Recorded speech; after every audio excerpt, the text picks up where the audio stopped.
耶稣甲伊的门徒真亲密的最后晚餐，真紧就结束，因为伫迄个暗暝，犹大采取了出卖耶稣的行动。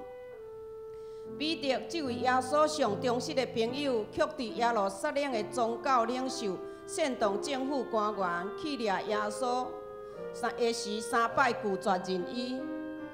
伫真清楚伊家己头前的状况中。 耶稣退到伫迦纳花园，伫遐祈祷讲：“阿爸阿爸啊！”伊大声喊讲：“对你来讲，无论什么代志拢可能发生，请你互即个杯离开我，总是毋是照我的意思，是照你的旨意去行。”